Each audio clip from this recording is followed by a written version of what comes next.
الله.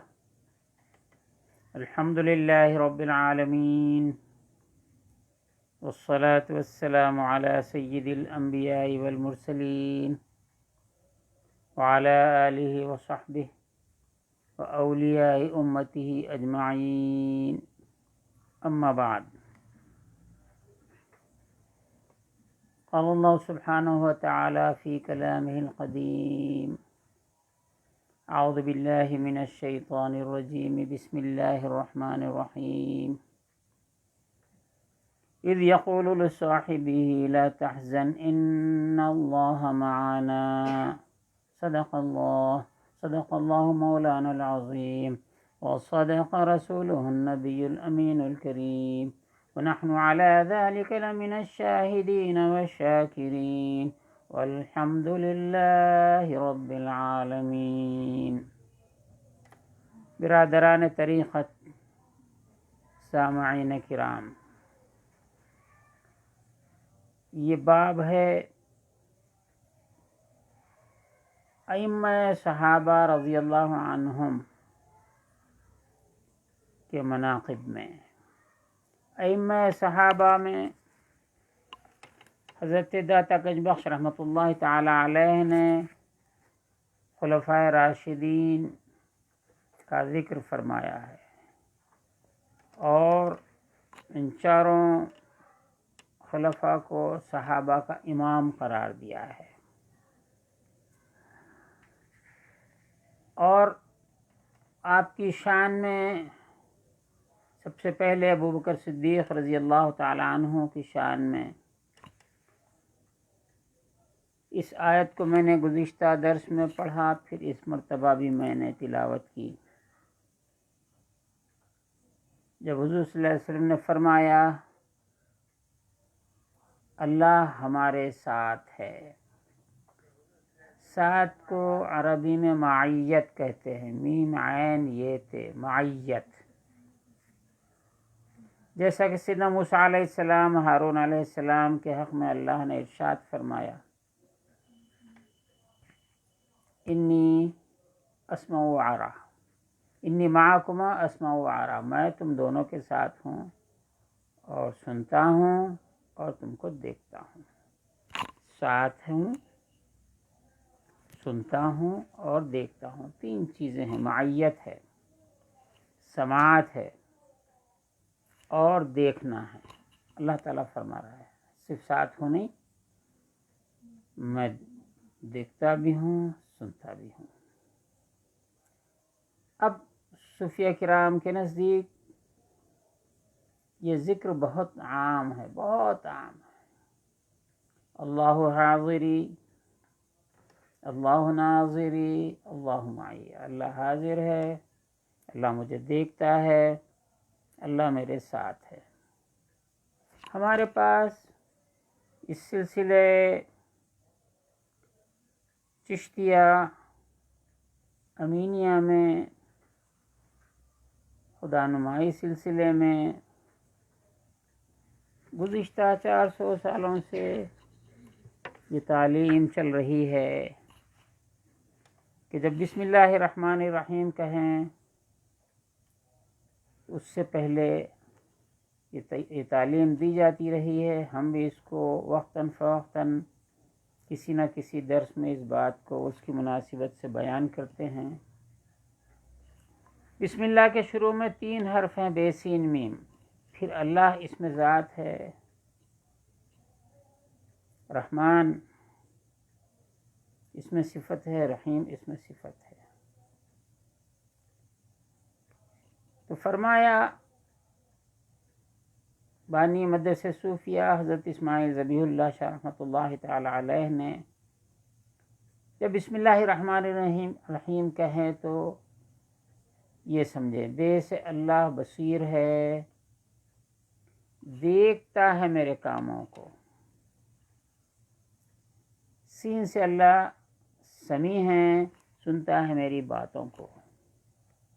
میم سے اللہ محیط بالعلم ہے، جانتا ہے میرے ارادوں کو۔ ان تینوں کلمات، تینوں حروف سے 3 کلمات ہیں اس میں ذاکر کو جب یہ کہتا ہے بیس اللہ بصیر ہے، دیکھتا ہے میرے کاموں، تو میرے تمام افعال کو وہ دیکھ رہا ہے، سرًا و علانیتاً، جو چھپے ہوئے ہیں ان کو بھی دیکھتا ہے، جو علانیہ ہیں کھلم کھلا ہیں ان کو بھی دیکھتا ہے، افعال کو دیکھتا ہے۔ ان اللہ بصیر بالعباد، اور اللہ سمیع ہے، سنتا ہے میری باتوں کو، جو کچھ زبان سے کلمات نکلتے ہیں، جو کچھ بھی ہوں، دنیا و آخرت کی کوئی بات ہو یا لغو باتیں ہوں یا کچھ بھی ہو، وہ سب کچھ سنتا ہے۔ تو جب یہ جان جائے بندہ کہ اللہ میری باتوں کو سنتا ہے، تو ایسی بات نہ کرے گا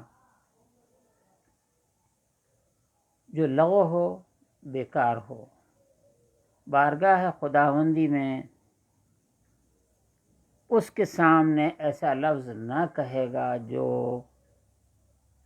اس کے شایان شان نہیں ہے، یا اس کی مرضی کے خلاف جو ہو وہ نہیں کہے گا۔ دیکھنا بھی آ گیا، سننا بھی آ گیا، دو صفات ہیں، اور تیسری صفت یہ ہے کہ اللہ دل کے ارادوں کو جانتا ہے، چونکہ اعمال کا دار و مدار نیتوں پر ہے، اور نیت ایک مخفی شے ہے۔ ارادہ عمل دو مطابق ہوں تو ایک حکم ہے، نیت الگ ہے، عمل الگ ہے۔ زبان سے خیر کہتا ہے، دل میں خیر نہیں ہے، شر ہے۔ زبان سے دوستی کا اقرار کرتا ہے، عمل سے بھی دوستی بتاتا ہے، لیکن دل میں عمل اور زبان سے جو گفتگو ظاہر ہو رہی ہے وہ اخلاص پر مبنی نہیں ہے، تو اس کا حکم الگ ہے، وہ نفاق میں چلا جاتا ہے۔ چنانچہ یہاں پر اذ یقول لصاحبہ، جب حضور نے فرمایا حزن مت کرو، ملال مت کرو، اللہ ہمارے ساتھ ہے، تو ساتھ ہونا معیت ہے۔ اللہ نے ہم تمام بندوں سے متعلق فرمایا وَهُوَ مَعَكُمْ أَيْنَمَا كُنْتُمْ، وہ تمہارے ساتھ ہے تم جہاں کہیں ہو۔ جگہ کی قید ہی اڑا دی اس نے، جہاں کہیں ہو، اچھے مقام پر ہوں، برے مقام پر ہوں۔ تو اب جب بندہ یہ جان جائے گا کہ اللہ میرے ساتھ ہے، تو ایسے مقام پر نہیں جائے گا جو اس کے شایان شان نہیں ہے یا اس کی مرضی کے موافق نہیں ہے، ایسی جگہ نہیں جائے گا۔ تو معیت، اللہ کا ساتھ ہونا، یہ بہت بلند ترین مقام ہے، اور تمام اعمال، افعال، ریاضتیں، مجاہدات، سب کا حاصل یہ ہے کہ اللہ کی معیت اس کو حاصل ہو۔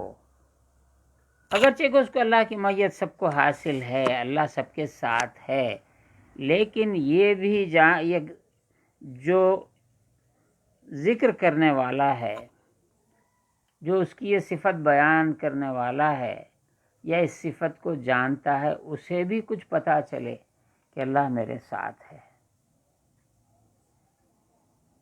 تو جو خوف خشیت ہوگی اس کے لب و لہجے سے، اس کی باتوں سے، اس کے عمل سے پتہ چلے گا۔ جیسا کہ ہمارے پاس آج کل یہ گزشتہ بہت عرصے سے چل رہا ہے یہ رواج، ایک گروہ ہے جو رونے کی زبردست ایکٹنگ کر کے دعا کرتا ہے۔ بعض لوگوں نے تو انتہا کر دی، اشتہارات میں وعظ و نصیحت کے یا اس کے جو اشتہارات ہوتے ہیں جلسوں کے، اس کے نیچے عالم دین کا جو بھی نام لیا جاتا ہے، فلاں کا واعظ ہوگا، آخر میں رقت انگیز دعا کی جائے گی۔ پہلے سے آپ کو رقت کیسا معلوم ہوتی ہے؟ رقت تو وقت دعا، وقت بیان، اس وقت طاری ہونے، اگر ایسی کیفیت طاری ہوتی ہے تو رقت ہے۔ پہلے سے پلان بنا کے رقت کیسا پیدا کرتے؟ اٹ از ایکٹنگ آف رقت، ایکٹنگ کی جاتی ہے تاکہ لوگوں کو رلایا جائے، خود بھی رونے کی ایکٹنگ کی جائے۔ تو یہ ارادہ ایک ہے، عمل ایک ہے، دیکھنے میں رو رہے ہیں یا روئے جیسا کر رہے ہیں۔ اور یہ بھی کہا جاتا ہے کہ اگر رونا نہیں آئے تو رونے کی صورت بنانا، یہ بھی بتلایا جاتا ہے، جیسے وجد ہے تواجد ہے۔ بہرکیف ہم دور چلے جا رہے ہیں، یہاں پر ابوبکر صدیق رضی اللہ تعالیٰ عنہ کے مناقب بیان کیے جا رہے ہیں۔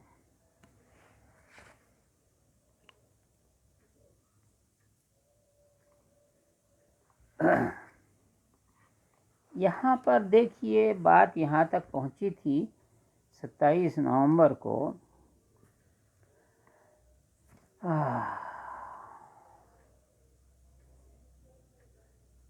دنیا و دنیائی کا چندہ خطر نہیں، اس دنیا سے اور دنیا داری سے اتنا خطرہ نہیں ہے، اتنی پریشانی نہیں ہے کہ خاطر را بدیشان مشغول باید کرد، کہ خاطر کو، دل کو، دل کے خیالات کو دنیا سے مشغول کر دیا جائے، اس سے خطرہ ہے۔ آپ اندازہ کیجئے کہ ہم تو ہندوستان میں ہیں، جس کو بھارت، اس کا آفیشیل نام بھارت رکھا گیا ہے، ہندوستان پرانا نام ہے۔ یہاں پر جب ہمارے پاس عرب اسٹوڈنٹس بھی آتے، ایرانی بھی آتے، دیگر مسلم کنٹریز سے، انہوں نے قرآن مجید میں شرک کیا ہوتا ہے پڑھا ہے، لیکن دیکھا نہیں ہے۔ ہم روزانہ راستے سے گزرتے وقت شرک کو دیکھتے ہیں، شرک کے کلمات سنتے ہیں، کفریہ کلمات سنتے ہیں، شرکیہ کفریہ گانے سنتے ہیں، لیکن اس کو دیکھنے سے ہماری طبیعت میں کوئی معاذ اللہ ان سے کوئی الفت محبت کبھی پیدا نہیں ہوتی۔ راستے سے جاتے ہیں، غیر مسلموں سے ملتے ہیں، اٹھتے ہیں، بیٹھتے ہیں، معاملہ کرتے ہیں، لیکن ان کے دین کا ہم پر کوئی اثر نہیں پڑتا، جیسا ان کے شرک و کفر کا اثر ہم پہ نہیں پڑتا ہے۔ یہ ہندوستان کے مسلمانوں کی خصوصیت ہے۔ ویسا ہی ہم دنیا میں چلتے ہیں، پھرتے ہیں، کام کرتے ہیں، علم حاصل کرنے جاتے، علم حاصل کرتے، مدرسوں کو جاتے، مسلمان غیر مسلم سب بچے ساتھ مل کے پڑھتے، دینی مدارس ہوں تو سنیاں بھی پڑھتے اور وہابیاں بھی پڑھتے، غیر مخلدین پڑھتے، جو بھی ہیں، لیکن ان کا اثر نہیں قبول کرتے۔ ایسا ہی دنیا سے جب گزر رہے ہیں، بازاروں سے گزر رہے ہیں، ہمارا دل بازاروں میں نہیں اٹک جاتا۔ دنیا کو بقدر ضرورت استعمال کرنا یہ دین ہے۔ کھانا کھانا اگرچہ دنیاوی عمل ہے، پانی پینا دنیاوی عمل ہے، روزی کمانا دنیاوی عمل ہے، کوئی کام کرنا دنیاوی عمل ہے، دکانداری ہے، نوکری ہے، اس کو دنیاوی عمل کہا جا سکتا ہے۔ لیکن چونکہ بال بچوں کی پرورش ہمارے ذمہ اللہ نے کیا ہے، تو ان کی پرورش ہم پر واجب ہے. واجب کی تکمیل کے لیے جو آپ محنت کر رہے ہیں وہ دنیا نہیں ہے، وہ دین ہے. اچھا لباس پہنانا جس سے وقار برقرار رہے، بے عزتی و توہین نہ ہو، یہ آپ پر واجب ہے. اسی پہ قیاس کر لیجئے. تو دنیا اتنا خطرہ نہیں ہے، بری سے بری رہنے دیجئے، لیکن دل کو ان میں مشغول کر دینا، اس میں مشغول ہو جانا، یہ برا ہے. کہ دنیا فانی ہے، ہرگاہ کہ بے فانی مشغول شوی. جب تم فانی کے ساتھ مشغول ہو جاؤ گے، دل لگاؤ گے، از باقی محجوب گردی، جو ذات باقی ہے اس سے محجوب ہو جاؤ گے. جو کام واجب تھا وہ حجاب نہیں بنے گا، لیکن اس میں دل لگا کر آپ واجب کی حد سے بڑھ کر اس کی محبت میں غرق ہو جاؤ گے، تو یہ آپ کو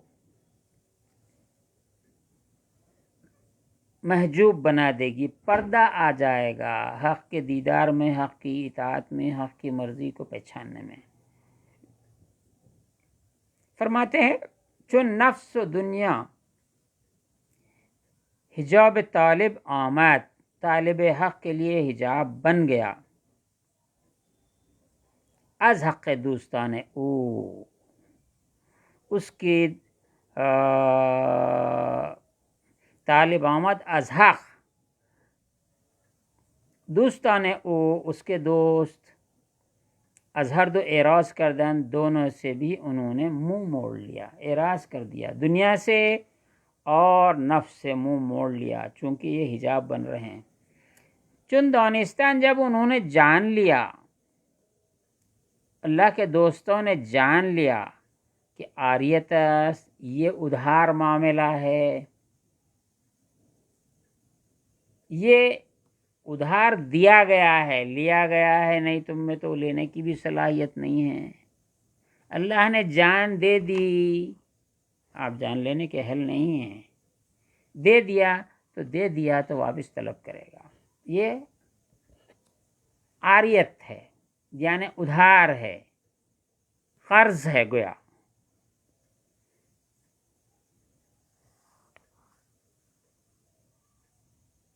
عاریت ازان کسان بود، جو ادھار لی ہوئی شے ہوتی ہے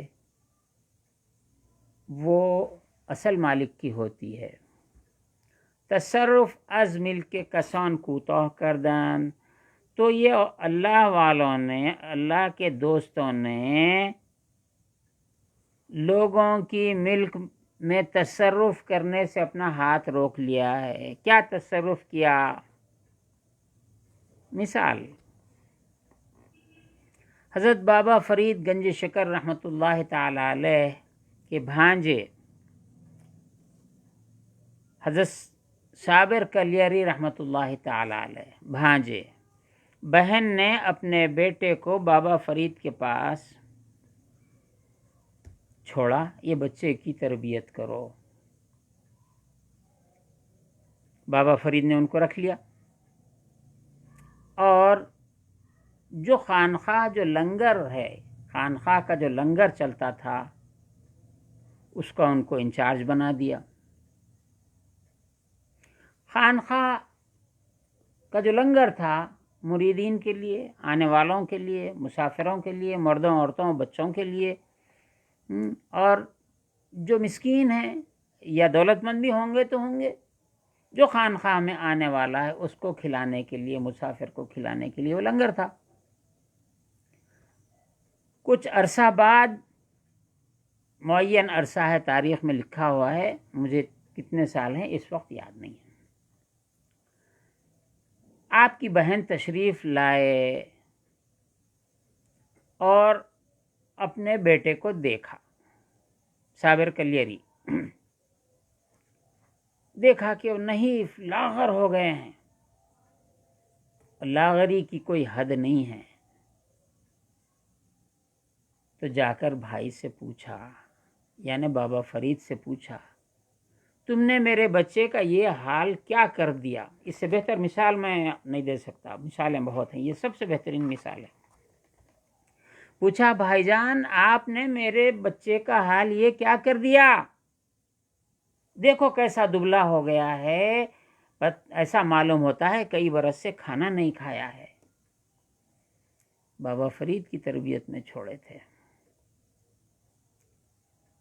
لنگر کھلانے پہ مامور کیا تو بابا صاحب نے بلایا بہن کی شکایت پہ، اپنے بھانجے کو بلایا اور دیکھا، کہا کہ تم نے یہ حالت کیا بنا رکھی ہے، تم ایسے کیسے ہو گئے ہو؟ کھانا کیوں، تم کھانا نہیں کھاتے کیا؟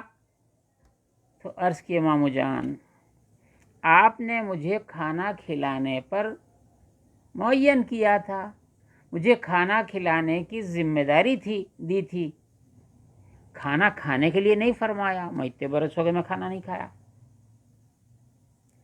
تو جو خدمت دی گئی تھی کھانا کھلانے کی اگر کھا لیتے تو تصرف ہو جاتا تھا، جو ان کا اختیار نہیں تھا۔ عقل یہ کہتی ہے کہ اس میں سے تھوڑا کھا لیے تو حرام ہے، ناجائز ہے، کیا ہے، زندہ کیسا رہے گا آدمی؟ لیکن تربیت مقصود تھی، تربیت ایسی کی گئی کہ وہ بھوکے رہے اور صابر کے لقب سے دنیا میں مشہور ہوئے۔ ان کا جاہ و جلال، ان کی کیفیت آپ کتابوں میں دیکھ سکتے ہیں اور لوگوں سے سن سکتے ہیں۔ تو جو چیز امانت ہوتی ہے یا ادھار لی جاتی ہے، اب یہاں پہ ہم امانت کو لا لیے ہیں، امانت میں آپ تصرف نہیں کر سکتے۔ اب یہاں سے درس یہاں تک رکا تھا، آگے چلتے ہم ازویمی اوران حضرت ابوبکر صدیق رضی اللہ تعالی عنہ سے حکایت کرتے ہیں، ان کے بارے میں، ان کے قول کے بارے میں بتلایا جاتا ہے۔ گفت اندر مناجاتش، انہوں نے اپنی مناجات میں کہا، مناجات میں اللہ رب العزت سے وہ یہ کہا کرتے تھے، کیا کرتے تھے؟ اللہم ابسط، اے اللہ میرے لیے بسیط کر دے، فراخ کر دے، کشادہ کر دے۔ اللہم ابسط لی الدنیا، میرے لیے دنیا کو بسیط کر دے، کشادہ کر دے۔ دنیا سے مراد دنیا کی جو نعمتیں ہیں ان سب کو کشادہ کر دے، وافر مقدار میں عطا فرما۔ وَزَہِّدْنِی فِیہا، اور پھر اس سے مجھے کنارہ کش کر دے، اس میں دل پھنسنے مت دے۔ اس بارے میں صوفیاء کے پاس یہ شعر بہت مشہور تھا، درمیان قعر دریا تختہ بندی کر دی، دریا کی گہرائیوں میں، سمندر کی گہرائیوں میں تو نے تختہ ڈال دیا ہے، تختہ ڈال دیا، ایک تخت جو پانی پہ تیرتا ہے، اور اس میں اس کو چھوڑ دیا، ایک آدمی کو تختے پہ بٹھا دیا۔ ظاہر ہے کہ جب تختہ ہے اور تھپیڑے جو ہے جب مار رہا ہے پانی، تو تختہ کبھی ادھر جاتا ہے کبھی ادھر جاتا ہے اور آپ پہ پانی آتا ضرور ہے۔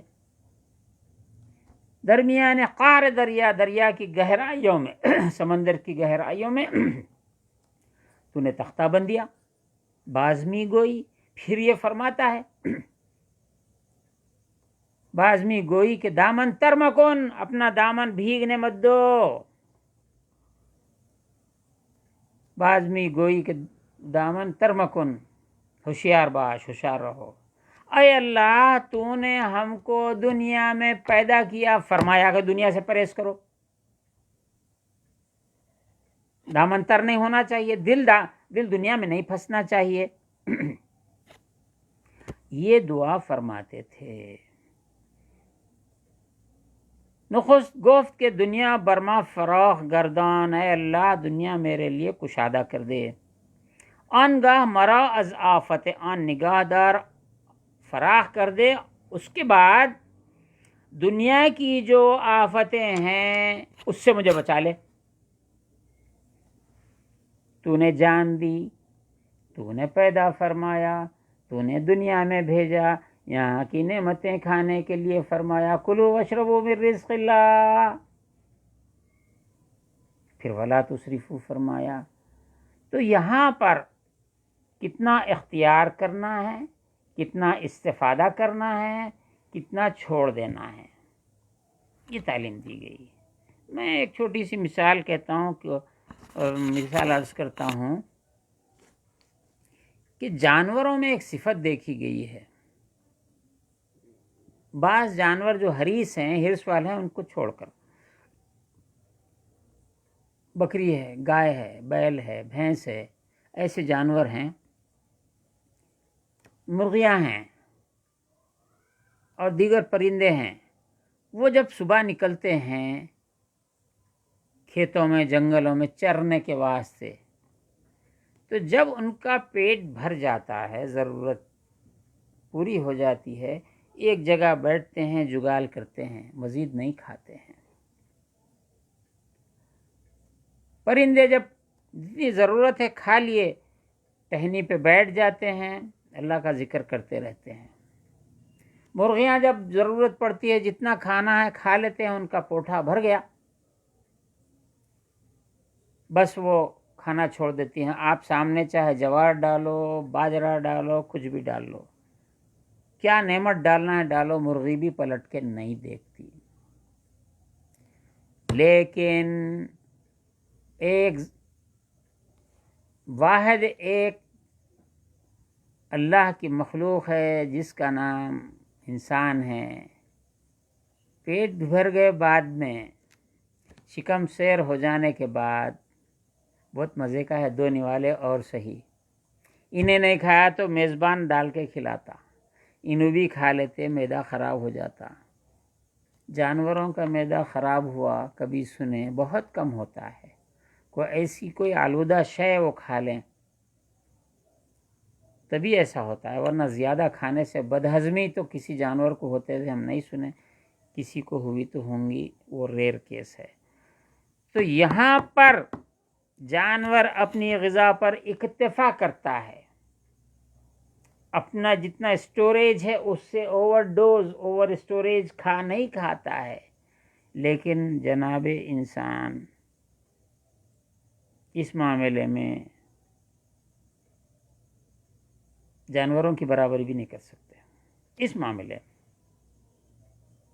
بعض ایسے اولئک کالانعام بل ھم اضل، بعض ایسے ہیں جانوروں کے جیسے ہیں بلکہ ان سے بھی بدتر ہیں. اب معروض خدمت یہ ہے، یہاں پر یہ جو جملہ آیا ہے اللہم ابسط لی الدنیا وزہدنی فیہا، ایک خاص بات میں یہاں بتلانا چاہتا ہوں. یہ ہمارا اعمال نامہ طالب الہی ہے، مدرسہ صوفیہ کا ہینڈ بک ہے. یہ 24 گھنٹے میں آپ کو کیا کرنا ہے، ہر گھنٹے کی بات ہے. دنیا کی ایک سب سے بڑی ضرورت ہر آدمی کے لیے وہ رزق ہے، وہ کھانا ہے. اب اللہ نے کسی کو زیادہ رزق دیا ہے، کسی کو کم دیا ہے، اور کسی کو رزق میں آسانی دی ہے، کسی کو تنگی دی ہے یا بہت مشقت سے ملتا ہے. وہ صاحبان نعمت کو دیکھ کر پریشان ہوتا ہے کہ اس کے پاس اتنی نعمتیں ہیں، ہمارے پاس نہیں ہیں. اس ضمن میں آج کل کیا چل رہا اس پہ نہیں بولتا میں، بلکہ میرا درس کا وقت خراب ہونے لگ جاتا اس میں. ایک آدھ جملے میں اگر کہہ دوں تو صاحبان نعمت جو ہیں، اللہ نے جن کو نعمتیں دی ہیں، ان سے حسد کرتے ہیں اور چاہتے ہیں کہ ان سے وہ مال چھین لیا جائے. بہانہ بناتے ہیں ہم امیروں سے چھینتے ہیں، غریبوں کو دیتے ہیں. ارے وہ بیچارہ امیر آج بنا، دولت مند آج بنا، اس کا بچپن دیکھو کیا گزرا، وہ کیسی مصیبتیں اٹھایا، اس کے ماں باپ نے کتنی مصیبتیں اٹھائی. آج 4 پیسے آ گئے تم اس پہ دیدے لال کرتے ہو. شیخ سعدی نے اس بارے میں کہا ہے کہ جو محروم ہوتے ہیں، حاسد ہوتے ہیں، وہ چاہتے ہیں کہ ان کی قسمت کا ستارہ کالا پڑ جائے، وہ ان کو گہن لگ جائے وغیرہ وغیرہ۔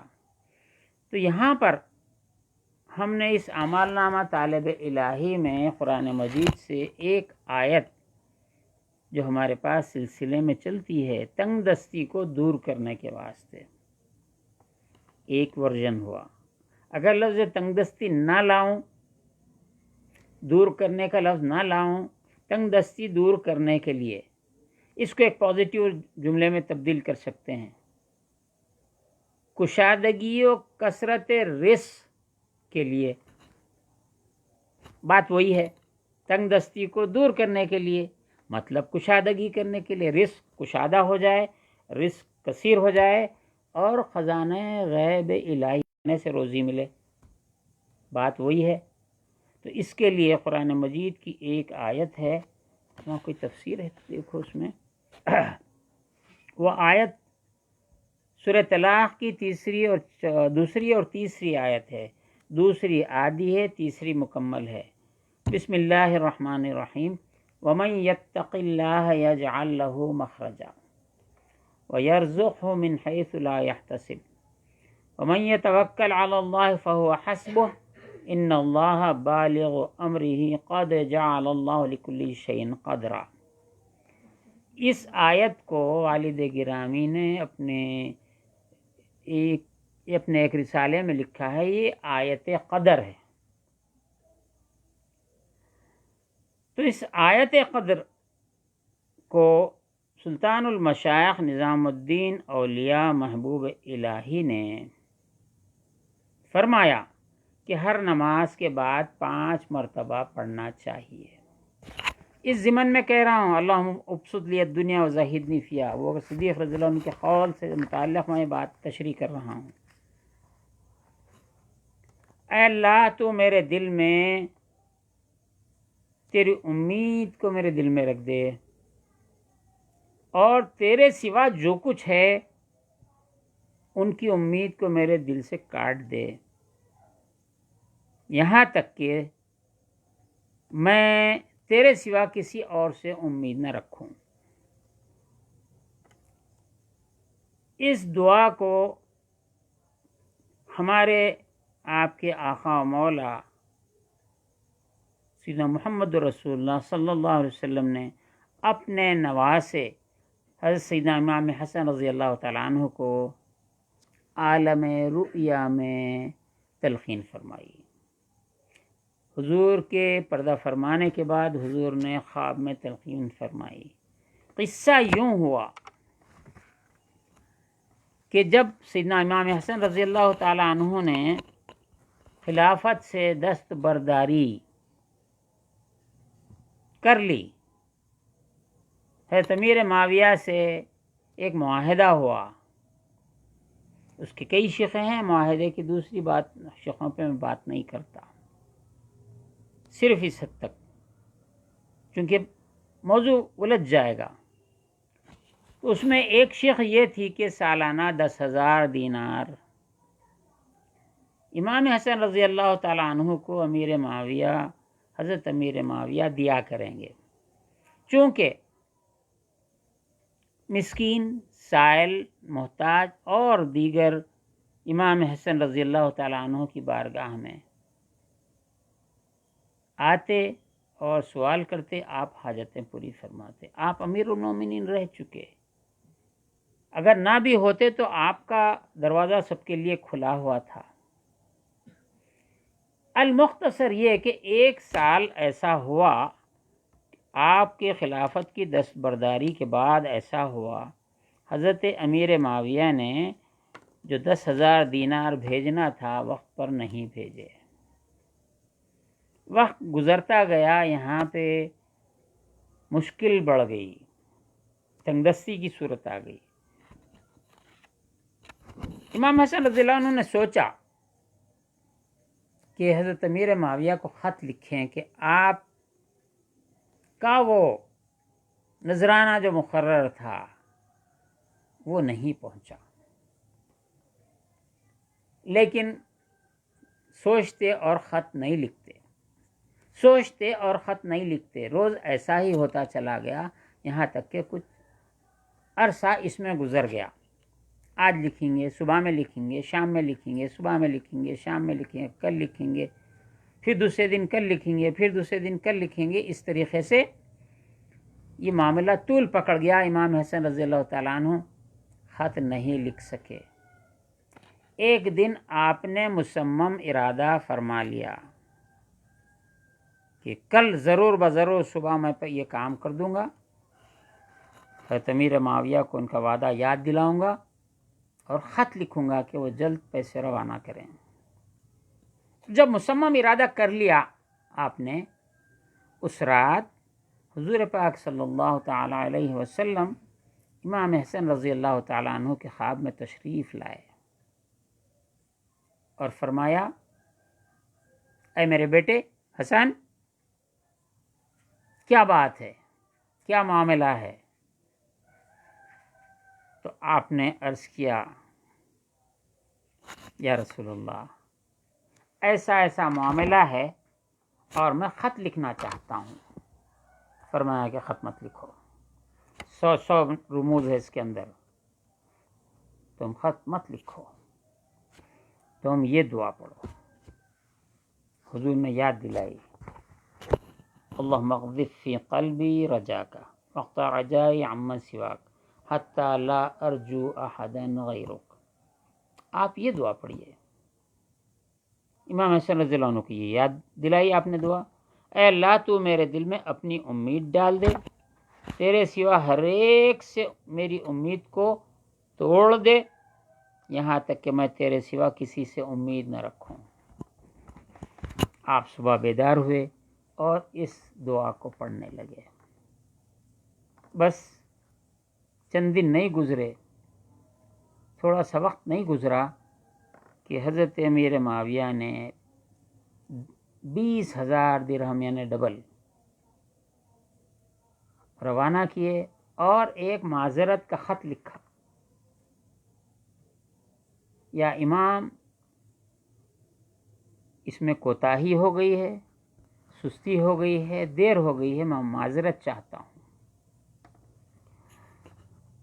تو یہاں پر بات کیا ہو رہی ہے؟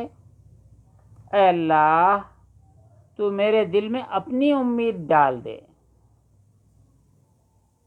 اور تیرے سوا کسی کی امید میرے دل میں نہ ڈال، جو اگر کسی کی امید ہے تو توڑ دے۔ یہاں امید تو تھی حضرت امیر معاویہ بھیجیں گے، بولے توڑ دے میری امید کو، یہاں تک کہ میں تیرے سوا کسی سے امید نہ رکھوں۔ 10,000 آنا تھا، 20,000 آئے۔ تو یہ اہل بیت کی یہ خاص دعا ہے، کشادگی کے واسطے۔ تنگ دستی دور کرنا، یہ لفظ بولنے کے بجائے کشادگی بولو، رزق کی زیادتی بولو، ضروریات کے پورا کرنے کے لیے جتنے مال کی ضرورت ہے اس سے زیادہ آپ کے پاس پہنچ جائے گا، جتنی ضرورت ہے لے لیجئے، باقی سب خیرات کر دیجئے، مسکینوں میں دے دیجئے، اپنوں میں دے دیجئے، وغیرہ وغیرہ۔ اب یہ جیسی دعا ہے، دعا امام حسن، میں یہی کہتا ہوں چونکہ امام حسن کو تعلیم کی دی گئی، تو سیدنا ابوبکر صدیق رضی اللہ تعالیٰ عنہ اللہ سے مانگ رہے ہیں، میرے لیے دنیا کو بسیط کر دے، پھیلا دے، کشادہ کر دے، اور اس سے میرے دامن کو بچا دے، دنیا میں میں ملوث نہ ہو جاؤں۔ تو یہ بھی انقطاع ہے، غیر سے انقطاع ہے، دنیا مانگی اور اس سے کنارہ کشی مانگی۔ تو یہاں آپ کی صفات میں یہی یہاں پہ ذکر کیا جا رہا ہے۔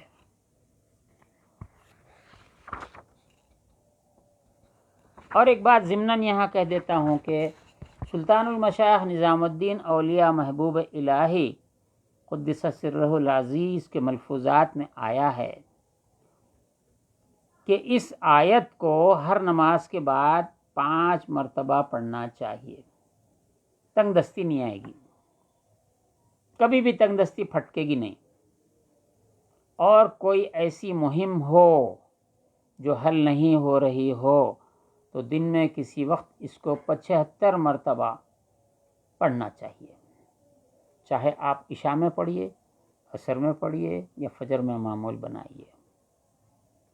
دوسری بات، سلطان علماء شاہ نظام الدین اولیاء محبوب الہی سے کسی نے سوال کیا، کسی مرید نے یا آنے والے نے سوال کیا اس بات پر کہ آپ کا لنگر بہت وسیع تھا.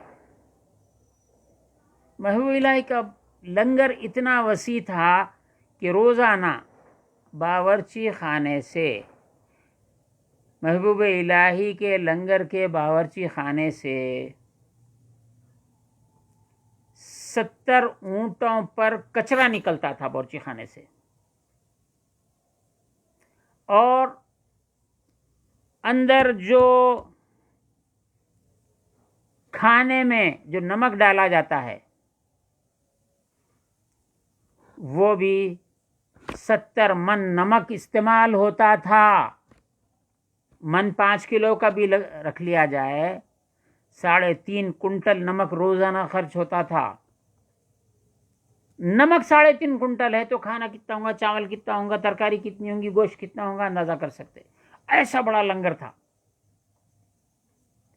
ایک غریب مرید کھانا کھاتے کھاتے آپ کے سامنے عرض کیا، سرکار آپ کی کوئی تجارت نہیں ہے، آپ کا کوئی کھیت نہیں ہے، آپ کا کوئی باغ نہیں ہے، آپ کے کوئی امیر اور بادشاہ کے پاس سے کوئی آپ نذرانے بھی قبول نہیں کرتے ہیں، پھر یہ لنگر کیسا چلتا ہے، یہ کہاں سے آتا ہے؟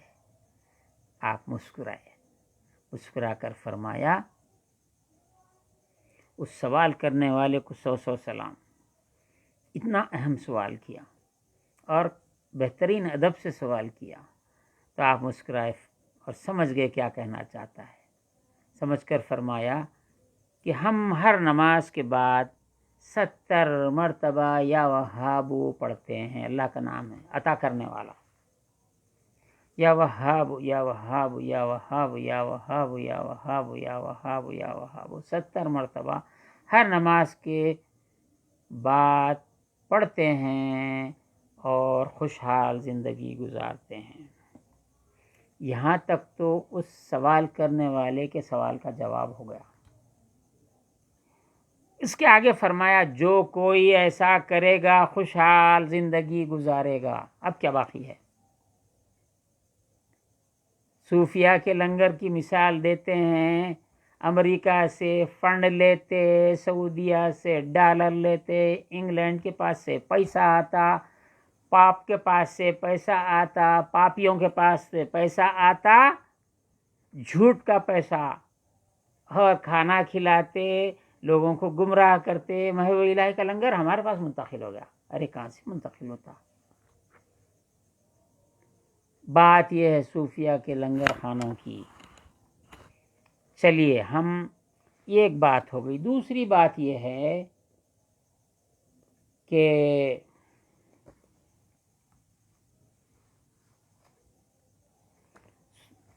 حضرت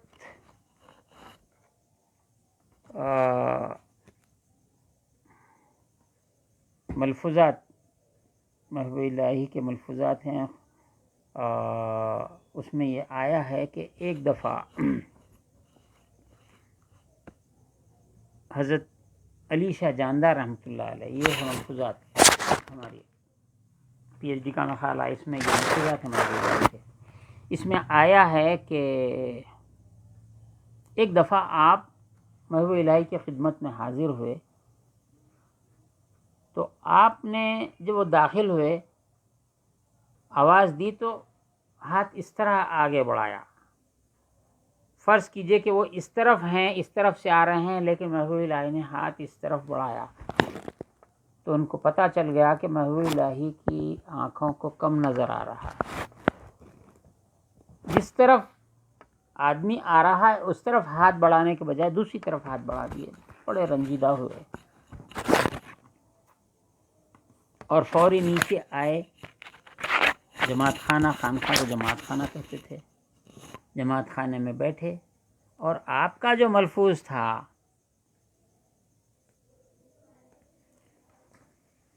کہ جب کوئی حاجت ہو اور کوئی مشکل پیش آئے تو 75 مرتبہ یہ آیت پڑھیں، وَمَن يَتَّقِ اللَّهَ يَجْعَل لَّهُ مَخْرَجًا وَيَرْزُقْهُ مِنْ حَيْثُ لَا يَحْتَسِبُ وَمَن يَتَوَكَّلْ عَلَى اللَّهِ فَهُوَ حَسْبُهُ إِنَّ اللَّهَ بَالِغُ أَمْرِهِ قَدْ جَعَلَ اللَّهُ لِكُلِّ شَيْءٍ قَدْرًا۔ تو آپ جماعت خانے میں آ کر وَمَن يَتَّقِ اللَّهَ پڑھنے لگے۔ جیسا ہی 75 بار مکمل ہوا، محبوب الہی کے خادم خاص کا نام اقبال تھا، فرماتے ہیں کہ جیسا ہی میں نے 75 بار وَمَن يَتَّقِ اللَّهَ يَجْعَل لَّهُ مَخْرَجًا کی تعداد مکمل کی، اوپر سے اقبال خادم بھاگتا ہوا آیا اور نیچے کہنے لگا کہ محبوب پاک کی روشنی آنکھوں کی پلٹ کر آ گئی ہے۔ آپ ہم اگر یہ کہیں کہ ان کا مقام و مرتبہ ویسا ہے کہ اللہ نے فوری قبول کیا، آپ کی بات میں بھی ایک صداقت ہے کہ وہ ایسے متقی تھے، ایسے پرہیزگار تھے جن کے بارے میں دعا کی جا رہی ہے، ان کا بھی مقام و مرتبہ تھا، لیکن ہم آپ کو یقین دلاتے ہیں آپ بھی مسلمان ہوں۔ اللہ کی نعمت بہت بڑی نعمت آپ کے پاس ہے، آپ بھی پڑھیے، ان کی ایک بار میں دعا قبول ہو گئی ہوگی، تم 2 بار کرو، 3 بار کرو، 5 بار کرو۔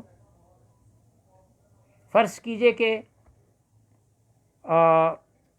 فرش ہے، گھر ہے، فرش ہے اور اس پر گندگی پڑی ہوئی ہے، ایک گھر ہے جو بند پڑا ہوا ہے، جب دروازہ کھولیں تو دیواریں خراب ہے، فرش خراب ہے، تو آپ پہلی بار تو جالے نکال کے پھینکیں گے، دوسری بار جھاڑو دیں گے، فرش کو بھی جھاڑو دیں گے، تھوڑی سی صفائی آ جائے گی، پھر پانی سے دھوئیں گے، 1 بار دھوئیں گے، 2 بار دھوئیں گے، کچھ دھبے رہ گئے 3 بار دھوئیں گے۔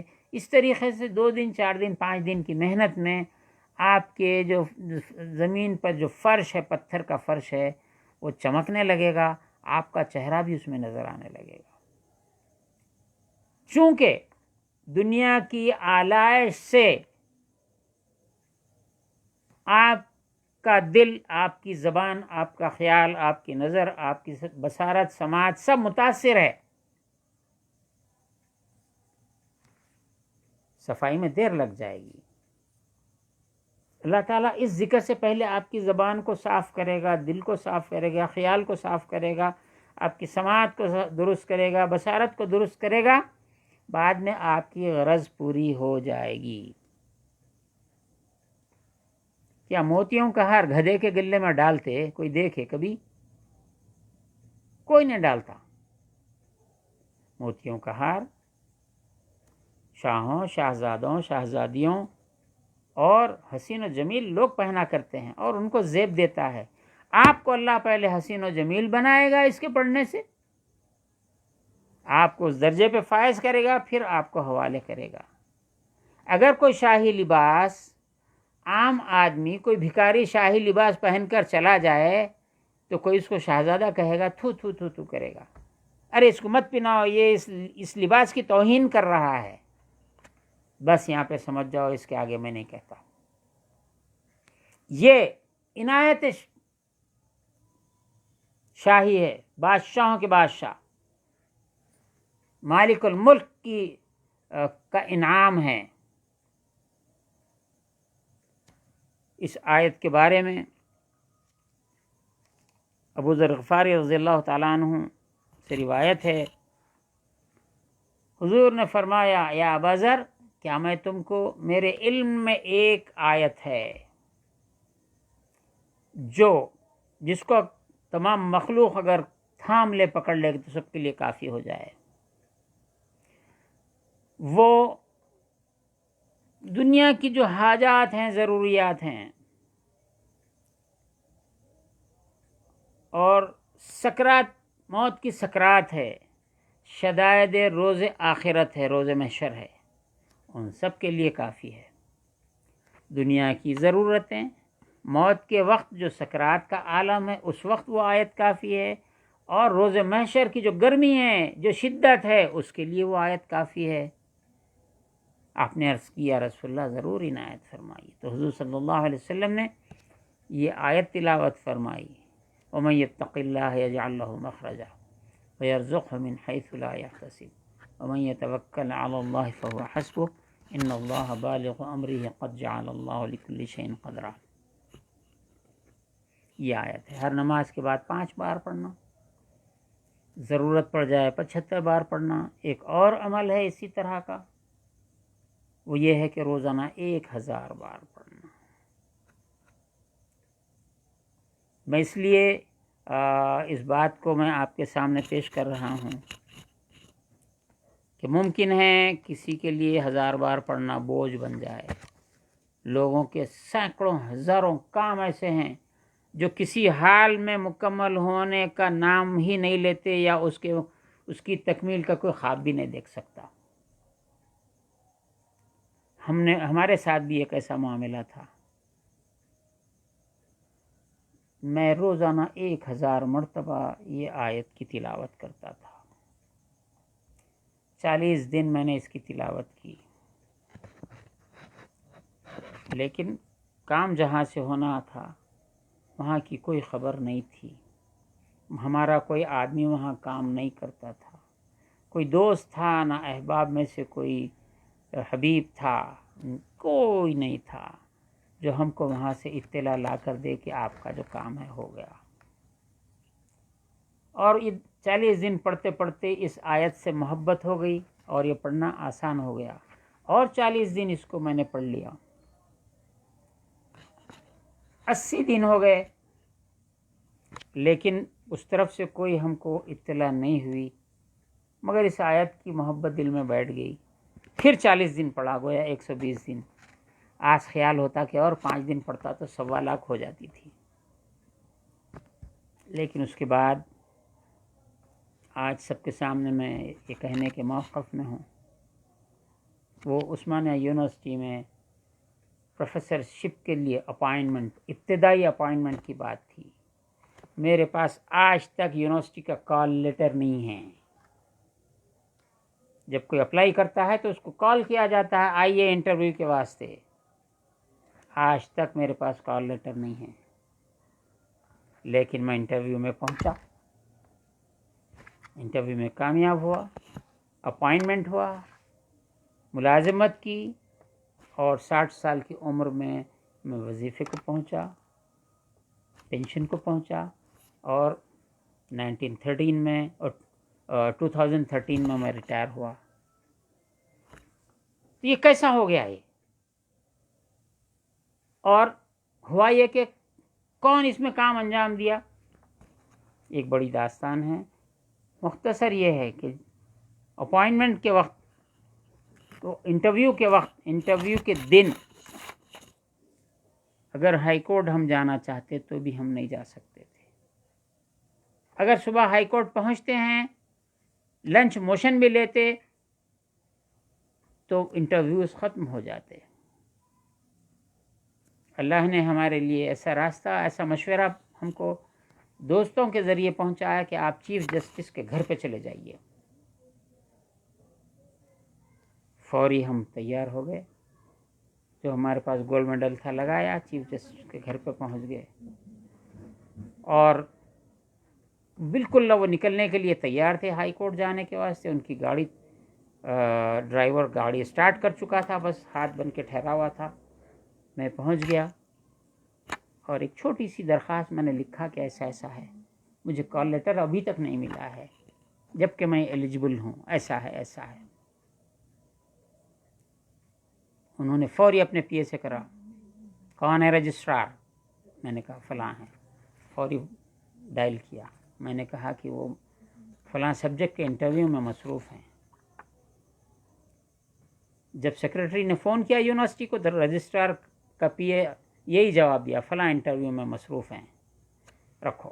اس کے بعد چیف جسٹس نے مجھ سے کہا کہ آپ جائیں، تیاری کریں، میں آپ کے اس درخواست کے حوالے سے میں رجسٹرار سے بات کرتا ہوں، انٹرویو کی تیاری کیجیے۔ انٹرویو سے 2-3 منٹ پہلے اٹینڈنس شیٹ آئی، میں سائن کیا اور میں انٹرویو کے لیے چلے گیا۔ دوسروں کے لیے بڑے ریکمنڈس تھے، وہ کیا کیا تھا، کیا نہیں تھا، کیسا ہوا، وہ غیبی معاملات کیسے ظاہر ہوئے۔ 55 منٹ تک میں انٹرویو نہیں دے رہا تھا، جنگ کر رہا تھا، لیکن وَمَن يَتَّقِ اللَّهَ يَجْعَل لَّهُ مَخْرَجًا وَيَرْزُقْهُ مِنْ حَيْثُ لَا يَحْتَسِبُ کی شان مجھے وہاں نظر آئی، اندر بھی نظر آئی، باہر بھی نظر آئی۔ تو یہ سب قصہ اگرچہ کہ کتابوں میں سب کچھ ہے، لیکن یہ بھی ایک کتاب میں اس پہ کتاب لکھ چکا تھا، بہت زمانہ ہوا، 15 سال 20 سال ہونے آگے، لیکن وہ شائع نہیں ہو سکی، اور ٹائپ کروا کے رکھا تھا، بہت واقعات لکھا۔ معروض خدمت یہ ہے کہ صدیق اکبر رضی اللہ تعالیٰ عنہ کی یہ جو دعا ہے، اللہم ابسط لی الدنیا وزہدنی فیہا، ومن یتق اللہ 5 بار پڑھنے کے بعد یہ دعا امام حسن رضی اللہ عنہ بھی میں تلاوت کرتا ہوں، اور یہ تلاوت کرنا ہی کرنا ہے۔ اللہم اغذف فی قلبی رجاک وقت رجائی عمن سواک حتی لا ارجو احدا غیرک، امام حسن کی دعا ہے۔ پھر سیدنا ابوبکر صدیق رضی اللہ تعالیٰ عنہ کی دعا، اللہم ابسط لی الدنیا وزہدنی فیہا، اے اللہ میرے لیے دنیا فراخ کر دے، کشادہ کر دے، اور دنیا کی جو آفتیں ہیں اس سے محفوظ فرما دے۔ تو نے زندگی دی، تو نے حیات دی، حیات کے لوازمات دیے، دنیا میں بھیجا، یہاں کی نعمتیں تو نے پھیلا دیں، اور اس کے اندر جو فساد ہے وہ بھی سب کچھ موجود ہے، جو خوبیاں ہیں وہ بھی موجود ہیں، مجھے صرف خوبی عنایت فرما، فساد سے، آفتوں سے مجھے محفوظ فرما۔ زہدنی، مجھے کنارہ کش کر دے۔ زاہد کے معنی کنارہ کش ہو جانا ہے، برائی سے، خرابی سے۔ ہر شے میں ایک اچھائی بھی پوشیدہ ہوتی ہے، برائی بھی پوشیدہ ہوتی ہے۔ دھونے والے بڑکے کھاؤ، بدہضمی ہو جاتی، جبکہ غذا آپ کی زندگی کے لیے ضروری ہے۔ ایسا ہی نعمتیں آدمی کو گمراہ بھی کرتی ہیں۔ اللہ تعالیٰ دنیا کم دے کر بھی آزماتا ہے، زیادہ دے کر بھی آزماتا ہے۔ تو دولت مندوں کی مصیبت الگ ہے، اور درویشوں فقیروں کی مصیبت الگ ہے، تنگ دستوں کی مصیبت الگ ہے، کشادہ دست لوگوں کی، کشادہ دست تو ہم نہیں کہہ سکتے، مال جس کے پاس زیادہ ہے، مالداروں کی مصیبت الگ ہے۔ بہرحال یہ صدیق اکبر رضی اللہ تعالیٰ عنہ کے جو خصائص ہیں، مناقب ہیں، ہم آج اسی دعا پر ہمارا درس ختم ہوتا ہے۔ فرماتے ہیں کہ اندر تحت ان رمزیس، اس کے اندر ایک رمز ہے کہ نخست دنیا بے دے، اے اللہ پہلے ہم کو دنیا دے، تا شکر آن بے کنیم، تاکہ اس کا شکر ادا کریں نعمت کا، آنگاہ توفیق آن دے، اس کے بعد یہ توفیق عنایت فرما، تا از برائے تو دست ازان بداریم، تیری خاطر اس سے ہاتھ کھینچ لیں، اس میں ملوث نہ ہو جائیں، ورو ازان بگردانیم، اور اس سے ہم اپنا چہرہ موڑ لیں، دنیا سے ہم چہرہ موڑ لیں۔ یہ فخر اختیاری کہلاتا ہے، ایک اضطراری ہوتا ہے، آگے اس کی بحث آئے گی۔ ایک آدمی ہے ہی تنگ دست، وہ شکر گزاری کیا کرے گا؟ اس موڑ پہ صبر کی ضرورت ہوتی ہے۔ جب نعمتیں زیادہ دے دیا تو ڈر اس بات کا رہتا ہے کہ غرور میں مبتلا ہو جائے،